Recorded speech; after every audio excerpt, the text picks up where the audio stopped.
Alright, after a long delay I had with the last review, I think it would be best to work with something a bit smaller. Why not a side-scroller? They're normally not long and can go through it really quick.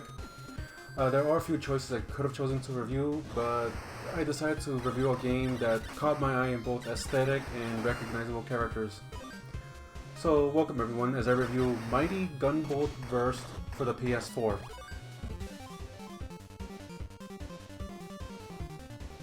Wait, I thought I was doing Mighty Gunvolt first.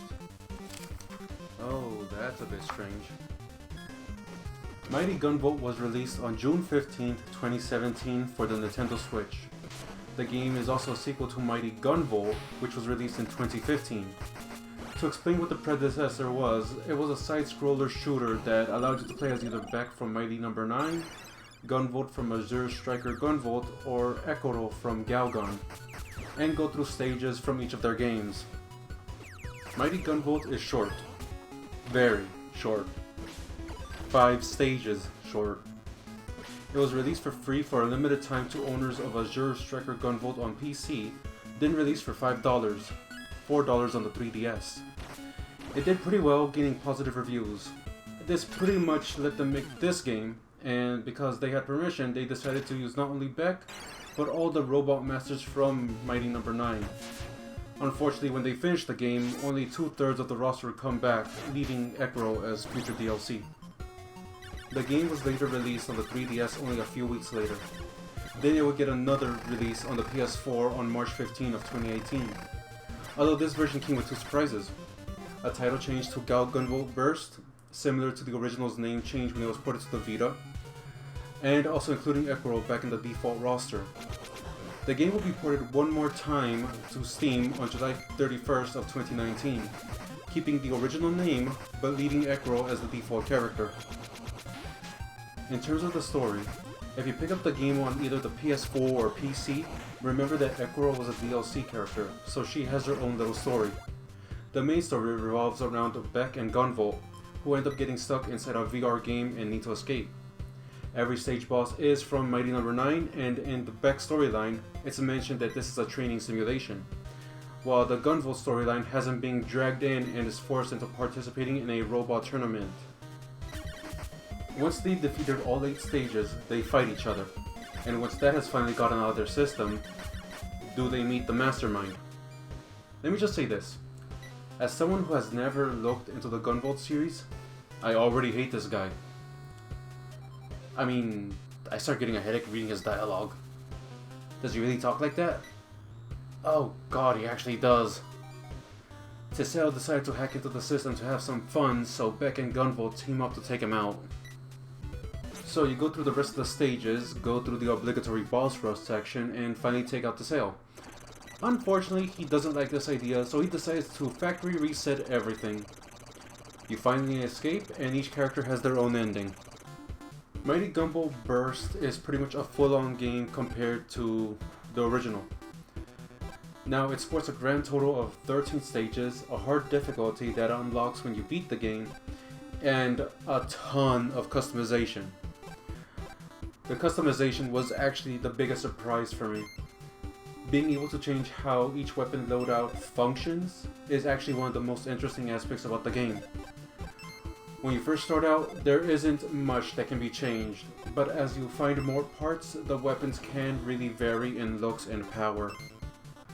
Some of the parts you can get can change how a weapon fires, how fast a projectile can go, to even how the projectile detonates at the end. One of the parts that I ended up loving is the wave trajectory, which pretty much makes your weapon move in a wave pattern, and you can even change it to be long or short, which can be pretty hilarious to watch. You can't just go straight in with the most powerful weapon parts though. You need CP, which at the start you only have 1,000. You can increase these from hidden pickups, clearing the stages, and even small points that the enemies drop when they're destroyed. The game also has infinite continues, so dying really isn't too big of a punishment. Losing a life just drops your overall score at the end by about 300 points per death. The result of beating a stage without dying pretty much gives you a higher ranking at the end of the stage. In terms of replayability, quite a bit really. With the customization options, you can easily start the game going for specific parts, then jumping back into those stages with the new weapons, and because the bosses always respawn, you can always jump in with those weapons against them. The enemies always drop small customization points, so you're always gaining more CP, which allows, again, for greater customization. Healing in the game is also a bit different compared to other similar games. There aren't any full-on heal tanks in the game. Instead, you collect food. This food has two purposes. It can be used to either heal, or used for points to be tallied at the end of the stage. The healing is also different for each item, either going from 6 points of health to 10. There isn't any item that will give you full health, so if you worry about score, then plan what foods you want to use. Now let's talk about DLC. If you don't have either the PS4 or the PC version, Ekuro is DLC. On the Switch and 3DS, I think, the DLC doesn't show up in the 3DS shop menu. Ekuro and the rest of the DLC characters are about $2 each. On the PS4 and PC versions, the DLC characters are in packs costing $5 for 3. Each DLC character has its own storyline. A few are sort of related to the main story, like Call and Jewel, but everyone has their own story centered around the game. Each character does have their own strengths and weaknesses. Beck is sort of an exception to this, where he can actually change how his projectile looks so it could actually reflect the element it's being used for. Gunvolt has his septimal powers, but they only increase in strength depending on the burst counter. And Ekuro comes in with very little health, but she can put up an invincibility shield when she has at least 50% power. Every other DLC character has their own unique ability, and you can also turn off the extra abilities in case you actually want the extra CP. The developers of the game decided to go with a 16-bit style, which really does work for the game. And honestly, I do like how all the Mighty No. 9 characters do look with this retro style. The game runs at 60 FPS, so all the movement on screen is actually really smooth. I also do like how much detail they give each of the stages. I don't think there is one I don't like. Well, actually there is one.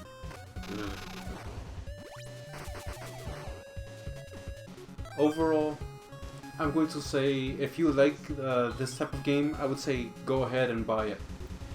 It's only $10 and it gives a lot of replayability, and an extra 10 or 12 just adds a lot more to it.